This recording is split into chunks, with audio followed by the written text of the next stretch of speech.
Hi friends, welcome back to our channel. Owaisi జీవిత గాథ part 2. Pawan అందరినీ ఎదిరించి అంజలిని పెళ్లి చేసుకుంటాను అన్నప్పటికీ అంజలి మాత్రం అడుగులు వెనక్కి వేసింది. నన్ను నువ్వు ప్రేమించవచ్చు, కానీ ఈ ప్రపంచం నన్ను ఒప్పుకోదు. నీ భవిష్యత్తుకి నేను మచ్చ అవుతాను పవన్ అన్నది అంజలి.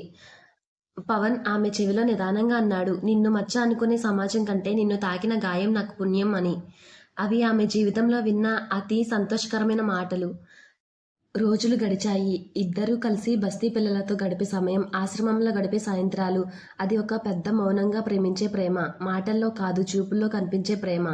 ఒక శుభదినం చాలా సాదాసీదాగా ఒక చిన్న గులాబీ తోటలో పవన్ అంజలికి ఒక చిన్న రింగ్ ఇచ్చాడు. ఇది కేవలం పెళ్లి కోసం కాదు అంజలి, ఇది నీకు ఈ ప్రపంచం ముందు ఒక గుర్తింపు.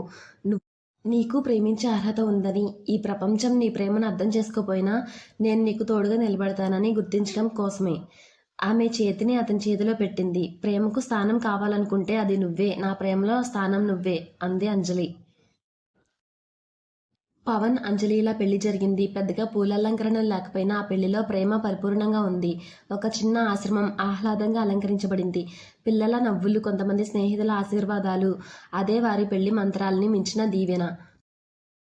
పెళ్లి తర్వాత వారిద్దరూ ఒక చిన్న ఇంట్లో నివాసం ఉంటున్నారు. ఆ ఇంటి గోడలకి అంజలి స్వయంగా రంగులు వేసింది. ప్రతి గదిలో ఆమె కళ్ళని గీయాలనుకుంది. ఒక గదిలో పాఠశాల బొమ్మలు, ఇంకో గదిలో చిన్న చిన్న ఫోటోలు స్మృతులుగా నిలిచేలా.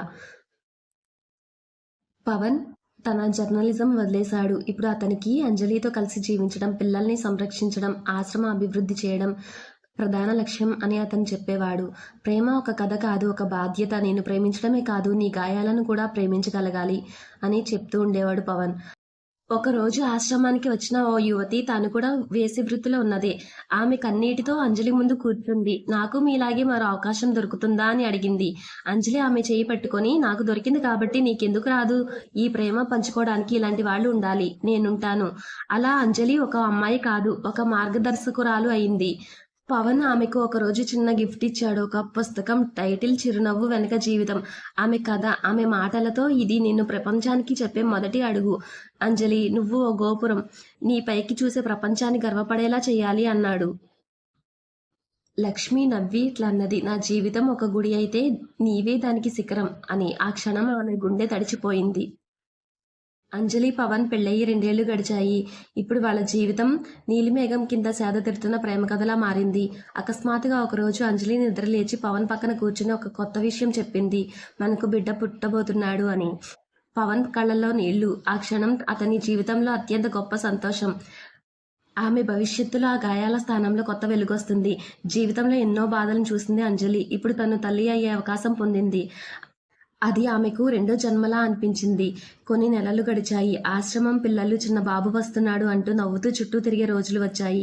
అంజలి తన పుట్టబోయే బిడ్డకి ఒక చిరునవ్వుతో పాటుగా ఒక లేఖ రాసింది. ఓ ముద్దు ప్రేమలేఖ. నన్ను ఈ సమాజం వేసేగా చూసింది, కానీ నువ్వు నన్ను అమ్మా అని పిలవబోతున్నావు. అదే నాకు నిజమైన గౌరవం. నా జీవితం చక్కగా తీర్చిదిద్దిన కొత్త రూపం. పవన్ ఆ లేఖను తన డైరీలో పెట్టి తన జీవితంలో అది అత్యంత విలువైన పేజీగా గుర్తుంచుకున్నాడు. అంజలికి 9 నెలల తర్వాత చిన్నారి జన్మించింది. ఆమె పేరు స్వప్న అని పెట్టారు పవన్. అంజలి పుట్టిన క్షణానికి ఆమెపై పడిన తొలి చూపు పవన్ అంజలి మళ్ళీ ఒక కొత్త ప్రేమలో పడినట్టు అనుభూతినిచ్చింది. ఆశ్రమంలోని పిల్లలు ఆమెను చూసి చిన్ని అక్క అంటారు. అంజలి ప్రేమ చుట్టూ పెరిగిన ఈ పాప భవిష్యత్తులో తల్లి ప్రేమ, నాన్న ఆశయాల ప్రతిరూపంగా ఎదుగుతోంది. ప్రతి రాత్రి పవన్ అంజలి చెవిలో నిదానంగా ఒక మాట చెప్తుంటాడు. నీ మీద ప్రేమ పుట్టిన రోజునే నా జీవితం మొదలైంది అని. స్వప్న పెరుగుతోంది. చిన్న చిన్న పాదాలతో మొదలైన ఆమె పయనం ఇప్పుడు సాహసపూరితంగా మారింది. ఆమె కళ్ళల్లో ఒక ఉత్సాహం, ఒక కొత్త ప్రపంచాన్ని చూస్తున్న ఆతృత. ఒకరోజు స్వప్న ఆశ్రమం దగ్గర ఏకాంతంగా కూర్చుని అంజలి దగ్గరికి వచ్చి అడిగింది, అమ్మా, మా పక్కింటి అమ్మ ఓ డాక్టర్, నువ్వేం చేస్తావమ్మా అని. అంజలి గుండె ఒక్కసారిగా నొప్పిగా మారింది. చిన్నగా నవ్వి అడిగింది, అమ్మ ఏం చేస్తుందని నువ్వు అనుకుంటున్నావు అని. స్వప్న భవిష్యత్తు చూపుతూ ముద్దుగా చెప్పింది, నువ్వు మమ్మల్ని నవ్వించి మాంత్రికురాలివి అని. ఆ మాటలకి అంజలి కళ్ళల్లో నీళ్లు తిరిగాయి. ఆమె గతాన్ని ఆశకి చెప్పాలా వద్దా అనే సందిగ్ధత.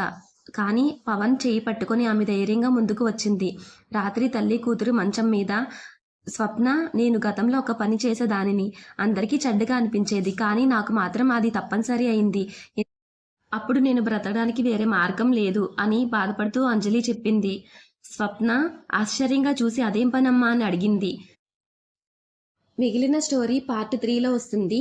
మా స్టోరీస్ కనుక మీకు నచ్చితే మా ఛానల్ సబ్స్క్రైబ్ చేసుకుని ఫాలో అవ్వండి. Thanks for watching.